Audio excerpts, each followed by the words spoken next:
Hey everybody, thanks for taking the time to tune in to Sunday School Bonanza, brought to you by This Week in Mormons. Join us, of course, at thisweekinmormons.com. If you're hearing this for the first time, please subscribe in iTunes or Android or whatever you like. All that good stuff. And if you want to send us an email, you can send that to contact@thisweekinmormons.com. That would be lovely of you. Happy to be back with you. Last week was our first week kind of back in the saddle after some of the older episodes that we had just when it was me and Al. So we're happy to press forward again with some more of the more current things. Here we are 4 years later, so I'm very happy to bring back into the studio one Rachel Zobel. Hello. Hi, Jeff. Happy to be here. Well, it's a delight. Thank you for taking the time to join us. Of course. Anyway, so we're hopping in on lesson 38 this week. It's called Thou Hast Testified of Me. We're in Acts 21 through 28. And basically, I would say this is like a narrative lesson. I mean, we're not leaving the Pauline epistles entirely. The next lesson, I think, is on Ephesians. But they just felt like throwing this in here, and it's more of just sort of, we learn from Paul's resoluteness in the face of adversity is what I got out of this lesson for the most part. And so we're going to go through some of what happens to do that. Sounds good. Okay. I like that in this lesson at the end, it directs us to the Bible dictionary for Paul. And you kind of look at the Bible dictionary, and that alone, it's like a whole sermon on the life of Paul, because it basically, every line is like, then he went here and then here and then here, and he was imprisoned here and he traveled here, and his life was so crazy, but that he always was testifying of Christ, which I think is kind of what this is all about, that despite his crazy directions from the Lord, that he was always faithful and testifying of the Lord, instead of being like, why am I trying to be faithful and not having any success and having to move all the time and being imprisoned all the time? Yeah, it's a good point. What amazes me about Paul of so many other apostles was how just the uniqueness of his story, how he was not someone, he didn't see the Lord like Peter, James, and John or any of them and just kind of go away and feel inspired. He was just sort of pre-selected. He was a mess persecuting the Jews. And the Lord, tells Ananias, just like, nope, I need that one. Go to him, take care of it. And we know the story from all of that. And so, and that being the case, just his whole path is so unique. I mean, he was a Roman citizen. We know he almost didn't get along with Peter a lot of the time. There's debate whether he was actually a member of the quorum of the 12 or if he was merely like ordained to the office of apostle, but not an actual member of the quorum. Lots of interesting things about Paul. So where we're picking up on here, though, if I can, I forgot, where is he to start off? Basically, we know that there's angry mobs, and Paul wants to go back to Jerusalem. And his friends are saying, like, you probably shouldn't go to Jerusalem. If you go to Jerusalem, bad things are going to happen to you. The people are going to kill you. There's a lot of people in Jerusalem who don't really think highly of you, Paul. But what does Paul say? Paul's like, I'm going. I don't even care, because the Lord wants me to testify of him in Jerusalem and everywhere. And so he does it. And of course, they sort of try to relate this to how is this similar to missionaries today? Because when Paul arrives in Jerusalem, he doesn't just go and preach instantly. What does he go do? Do you know? Does he report about his missionary work? Sort of, yeah. Right? He does like his... It's kind of funny. His, homecoming talk? Or his report to the high council, basically. Right. He goes up and sort of talks about what's been going on. It's kind of funny how that principle of going out and then reporting this goes back all the way to the New Testament. It's not just necessarily an advent of the restoration. So Paul does that. And then one of the big things that happens here when Paul is preaching, that was ongoing during this era, we've talked about this in many other episodes, the friction between both Jews and Gentiles and between basically the Old Covenant and the New Covenant, and which is Old Testament, New Testament. The Jews struggled a lot to get rid of the law of Moses, and there was a lot of disagreement. There was ongoing stuff. If you read deeply into these chapters, a lot of it revolves around circumcision, which was a very controversial topic, but it was very real to the people at the time. Namely because at the time, I believe the apostles had said Gentile converts, of course, did not need to worry about that. But for a long time, it was still murky whether the Jewish Christians still needed to engage in these practices, all related back in the law of Moses. And so a lot of people really did not like Paul, because Paul would tell them, like, no, this is out, like, you don't do this anymore. Get over it, people. Cut it out. And a lot of the Pauline epistles are full of this stuff as well. Just like, guys, it's over. And you could see why that would be really hard for the Jews, right? If someone came in to us and was like, oh, your word of wisdom is old and outdated and it's going on, we're obviously going to like outwardly reject that, right? Immediately. I would say, thank you. I now intend to no longer eat grain or meat sparingly. We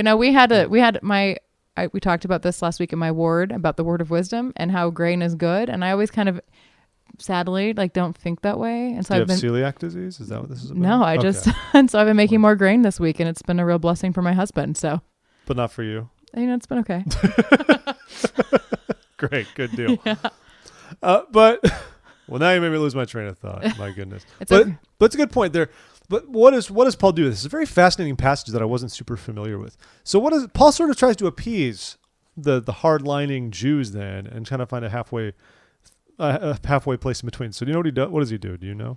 I don't know. Oh, okay. I'm just trying to give you chances to speak, Rachel. If you're not interested, it's fine. I want to hear. But basically, he sort of decides to go to the temple and engage in temple rituals. Because temple, in the Jewish sense of the time, was also something that was just sort of being cast by the wayside now in the new church. And so he decides he would go to the temple. He even paid for a number of the animals to sacrifice. And he wanted to make a good showing of it, so to speak, and show the local people, like, look, I'm still with you. I myself am a Jew. I might be a Roman citizen, but I am a Jew. You are Jews. We have this shared history. Things have changed a little bit because of the Lord, but we're working on this. But then, of course, what happens is he is seized by a mob because they think he's nuts, and also because he brought a Gentile with him into the temple, which I think was probably the more offensive, the greater offense. But I like his strategy here, because I feel like I've seen this other places in the scriptures where missionary work, they don't just kind of, they go to the place where the person they're talking to is coming from, right? We're like, okay, there's some common ground here. Like maybe you believe in a great spirit, and that happens a lot, I feel like, in the Book of Mormon. And I feel like here where he's trying to be like, I'm coming to you somewhere that you can understand and being more relatable. And I think that's a good strategy that we can apply today too. And the funny thing, though, about being relatable is because sort of some of the, the Roman guards, they intervene a little bit to try to save Paul.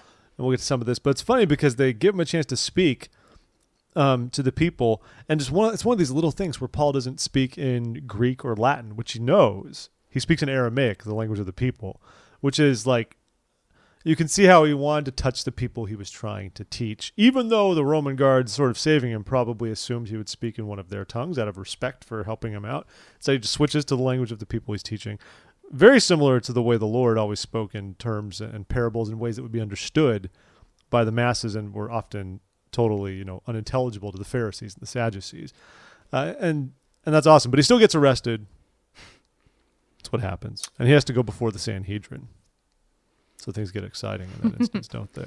One of the parts that I really liked that we talked about is in Acts 23 when Christ appears to Paul, and how that on itself is a really cool thing. Yeah. It was really, so I read this Ensign article from conference in like 81 this week, and in it was a really interesting article, and this guy went through all the scriptural people who have seen Christ, and the list was surprisingly long, which we thought was pretty cool. But anyways, here Christ comes. This was in General Conference? Yeah, it was in General Conference.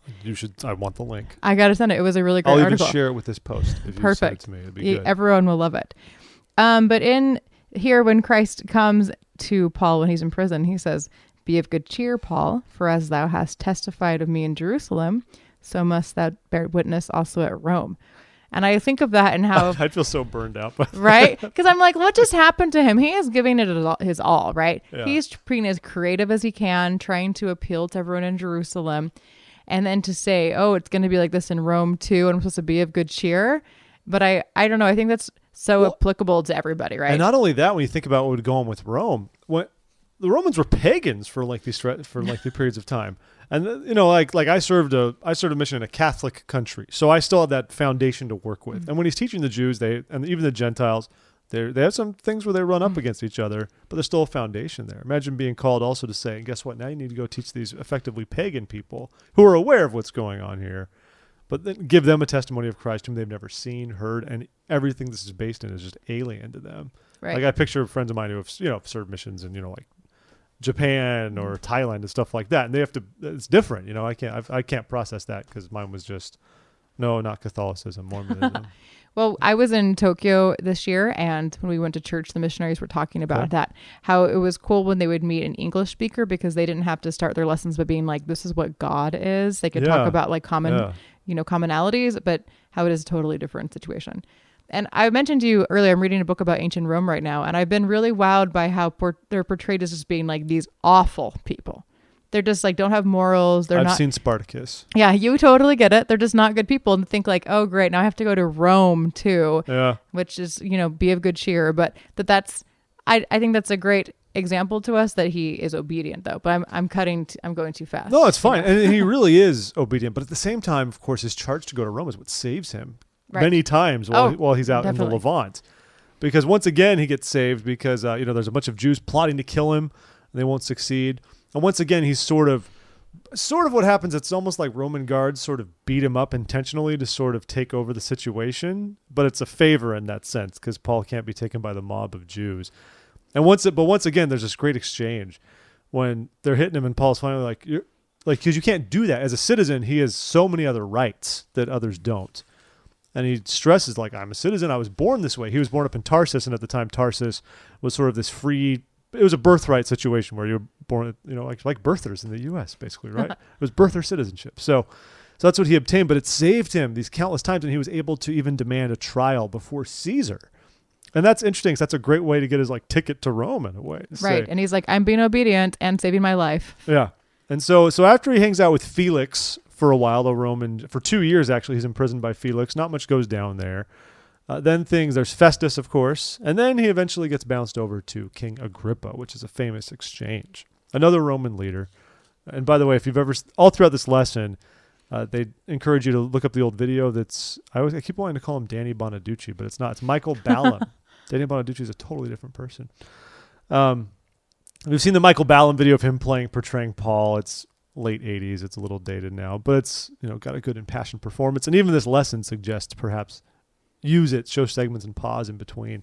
And I love just thinking of Paul sitting there before this king and just rocking it and not even caring. Because if I were before some king and my life was on the line, maybe I'm a coward. I don't know, but I don't know how I'd be. I don't know if I'd just be like, don't care. I'm going to keep telling you what's up. And that's then that's just how it's going to be, buddy. Have you heard? I think that there were Joseph Smiths talking about Paul and what Paul looked like, and he was just this short little man that was just kind of this feisty guy, and that's what I always picture. And him just being like, he does not care what anyone thinks about him, but he's going to do what his mission is, which is really cool too. And I think, I'm like, if I had to go talk to the king, I'd be like, please just have mercy on me. Know. I'm really sorry. And instead, what happens with the king instead says, oh, thou almost persuadest me to be a Christian. The king had an opportunity to really take that, but he doesn't. He misses the opportunity. That's pretty bold, though, to testify that much. Instead, the king goes as far as to say, you know what? You've almost won me over, buddy. Right. And Agrippa, I think, was even tempted to release him entirely and just say, we're done with this thing. But because Paul had requested his trial by Caesar, he had to be shipped off to Rome. At which point, of course, he eventually, I believe, he's shipwrecked on the way somewhere around Malta, right. Malta. And he's probably like, oh, this is going very well still, right? Thanks. And they went to a place called Fair Havens, which to me sounds like something out of Lord of the Rings, but maybe. Apparently it's a place, and it's also not a housing development. It is a real place. I admit I don't know where Fair Havens is offhand. I am trying to find the map so that I can speak to where the havens are fair. This is not helping me. I'm sorry, everyone. I should have pulled this up earlier. Bible maps. Fair Havens is in Crete, present-day Crete. Okay. So he made it there, and then they bumped over to Malta, gets shipwrecked on the way.